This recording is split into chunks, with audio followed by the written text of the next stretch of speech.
This is Reverend Don Lewis coming to you from beautiful Florida. And today our question comes to us from Momochi Sakura 11. And Momochi Sakura 11 writes to tell us that for some time she has felt drawn to the deity Hades, that is to say, the Greek god of death and the afterlife. And she goes on to say that she is under the impression that the Greeks did not worship Hades in the same way as they worshipped other gods, and that she believes there to be a bit of a taboo against working with dark or chaotic gods such as Hades or Loki, and she would like my take on it. And there are a number of different things I can say to this, but I'm going to start with the idea that there might be a taboo against certain sorts of deities being worked with, and I'd have to say that has not been my experience.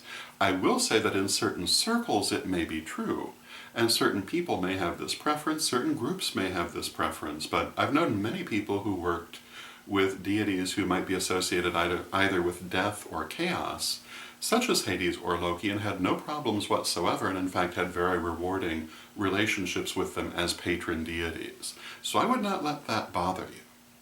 Now, as to the ancient Greeks and how they worshipped Hades, many different cultures have had a somewhat different relationship to what they viewed as the gods of the dead versus the gods of the living.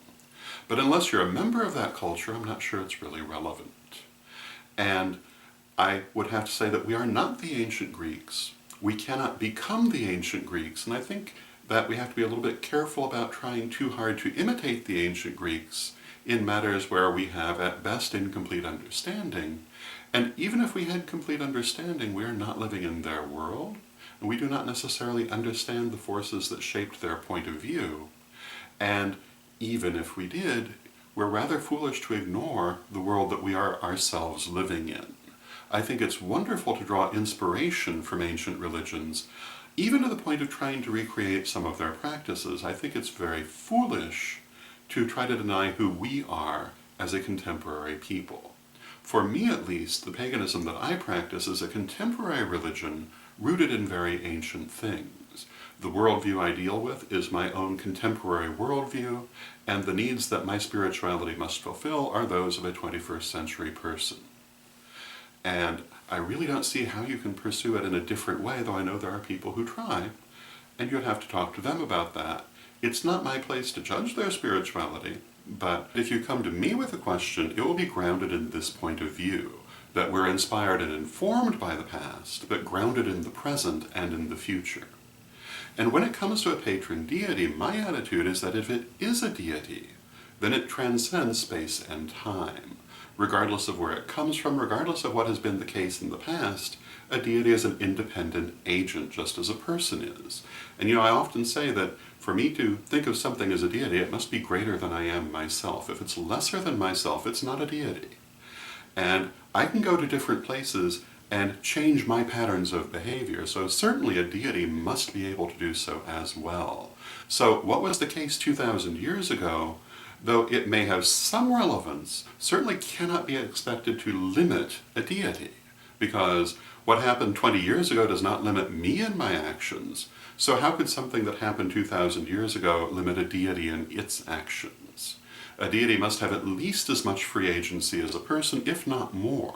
So if a deity is reaching out to you in a way that perhaps does not seem cognate with its ancient profile, that doesn't necessarily mean anything because, again, a deity is a free agent, and it can certainly adapt to its time, its place, and its purpose. And a deity might well speak to you in a way that is unique to you, just as you may react to it in a way that is unique in your life. And to expect it to always be a matter of color by numbers, I think, is very foolish. It's not always going to be the same, it's going to be very individual.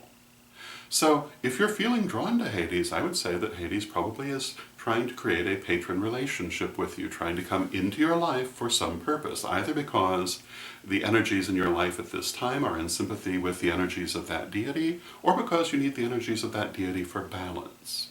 But I certainly would not fail to heed the call simply because of what someone else thinks, or because of how things were thousands of years ago. And we are not living thousands of years ago, we're living now. And our deities, if we think of them as being living, are also living now, not then. Then is their past just as it's our past as a people. And surely, if we have a past, present, and future, they must as well.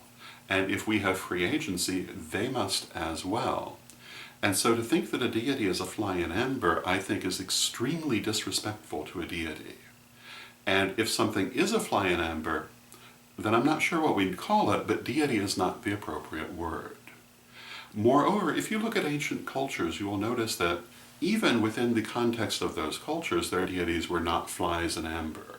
If you look at particular deities in the early period of their culture, and Egypt is one of the ones where you can most observe this, you'll often find that when a couple of thousand years have elapsed, the way that people look at them has changed, the way people interact with them has changed, and the qualities that they are thought to possess may have changed as well, because there too, there's growth. And if that was the case in the ancient world, how could it not be the case in the modern world? So, just because something wasn't a certain way once doesn't mean it cannot be now. And personally, I'm a great believer in personal gnosis, that your relationship to deity is your relationship to deity, whether we're talking about deity as a whole or a particular deity, and the way that you will relate to deity is not necessarily what it is for anyone else. So I would say go for it, but in this as all matters, go for it in a grounded, reverential, and sensible way. And I think you'll find it will be a perfectly fine thing. So those are my thoughts on the matter. I hope you find them interesting, and until next time, may you blessed be.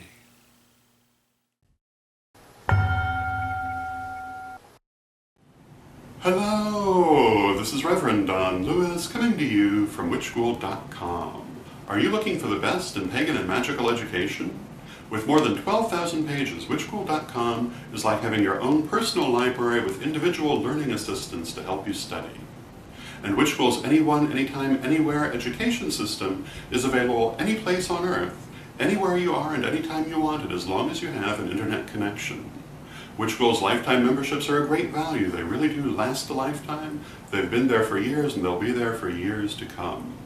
So get your membership today at witchschool.com.